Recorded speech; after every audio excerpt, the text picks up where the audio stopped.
भिंडी के खेत में ससुराल। गांव की सुबह की ताजगी कुछ अलग ही होती थी। सूरज की पहली किरणें जब खेतों की हरियालियों पर पड़ती तो मानो प्रकृति खुद गीत गा रही हो। इसी छोटे से गांव में सुमन अपने ससुराल के लिए निकली थी।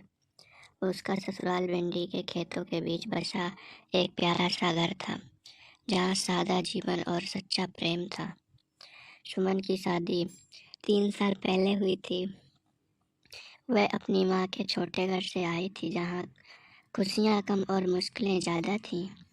पर ससुराल आते ही उसे अलग सा अपनापन मिला। उसका पति रमेश बहुत ही सरल, ईमानदार और मेहनती युवक था। उसके ससुराल वाले भी दिल के बहुत बड़े थे, पर भिंडी की खेत में काम करना सुमन के लिए सबसे बड़ा चुनौती था।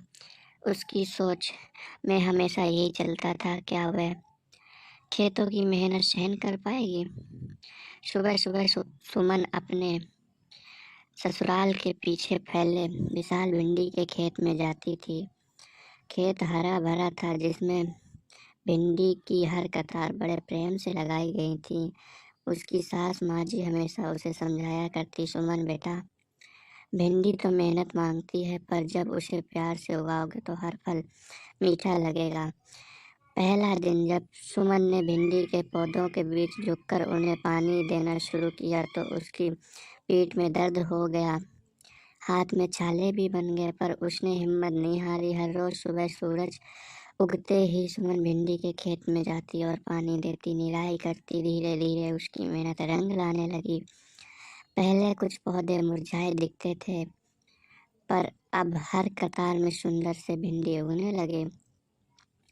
एक दिन गांव में खबर फैली कि सुमन ने अपने मेहनत से खेत में सबसे अच्छी भिंडी उगाई है। गांव के मुखिया ने खुद आकर सुमन को तारीफ की। उसके ससुराल वालों के चेहरे पर गर्व की झलक थी। रमेश की आंखें खुशी से चमक रही थीं। सुमन के चेहरे पर भी संतोष था, लेकिन उसके मन में एक सवाल था, क्या यही सब मेरे लिए पर्याप्त है।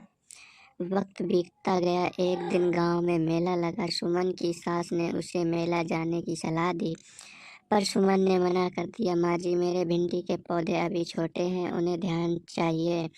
माँ जी ने प्यार से कहा, बेटा, कभी कभी खुद को भी समय देना चाहिए। मेहनत जरूरी है, पर खुद की खुशी भी जरूरी है। सुमन ने मन ही मन तय किया कि वह एक दिन जरूर मेले में जाएगी। कुछ दिन बाद जब भिंडी के पौधे अच्छे से बढ़ गए तो सुमन ने रमेश के साथ मेला जाने का निश्चय किया। मेला गांव से थोड़ी दूर था। वहां रंग बिरंगे झूले, मिठाइयाँ, खेल कूद और बहुत सारी चहल पहल थी। सुमन ने पहली बार गांव के बाहर इतनी भीड़ देखी थी, उसकी आंखें चमक उठी। मेला में घूमते हुए सुमन ने बहुत कुछ सीखा। उसने देखा कि यहाँ भी मेहनत की अलग अलग कहानियाँ थी। हर स्टॉल पर एक नई कहानी थी। कोई लोहार था तो कोई बुनकर। हर व्यक्ति ने अपने संघर्ष से सफलता हासिल की थी। यह सब देखकर सुमन के मन में एक नया उत्साह भर आया।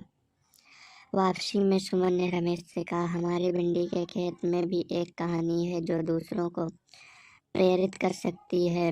हमें उसे गांव वालों तक पहुंचाना चाहिए। रमेश मुस्कुराया, बिल्कुल सुमन, मेहनत की कोई हद नहीं होती, बस लगन होनी चाहिए। कुछ दिनों बाद सुमन ने गांव के चौपाल में अपने भिंडी के खेत और उसकी मेहनत की कहानी सुनाई। गांव के लोग ध्यान से सुनने लगे। उसके संघर्ष और सफलता की कहानी ने सभी को प्रेरित किया। गांव के कई युवाओं ने सुमन से भिंडी की खेती सीखना शुरू कर दिया। सुमन का नाम गांव में एक मिसाल बन गया। लोग उसे भिंडी की बहू कहकर बुलाने लगे। वह न केवल अपने ससुराल का नाम बढ़ा रही थी, बल्कि पूरे गांव में नए विचारों की रोशनी फैला रही थी। समय के साथ सुमन ने अपने खेत में नए नए प्रयोग किए, जैविक खेती अपनाई, कीटनाशकों के बजाय प्राकृतिक उपाय अपनाए। भिंडी की गुणवत्ता और पैदावार दोनों में सुधार हुआ। गांव में भिंडी की मांग भी बढ़ गई। अब उसकी भिंडी शहर में बड़े बाजार में बिकती थी। सुमन ने अपने ससुराल में केवल एक खेत की साज सज्जा की थी, बल्कि एक प्रेरणा का केंद्र भी बना दिया। उसकी मेहनत और लगन ने साबित कर दिया कि अगर इरादे मजबूत हों तो कोई भी काम मुश्किल नहीं होता। भिंडी के खेत में ससुराल की कहानी केवल एक खेत की नहीं थी, बल्कि संघर्ष, प्रेम, अपनापन और उम्मीद की कहानी बन गई थी। सुमन ने यह साबित कर दिया कि हर छोटा कदम बड़ी सफलता की ओर जाता है। और इस तरह भिंडी के खेत में ससुराल बस एक स्थान नहीं रह गया, बल्कि एक सपना बन गया। सपना उन सब के लिए जो मेहनत के दम पर अपना भाग्य को बदलना चाहते हैं।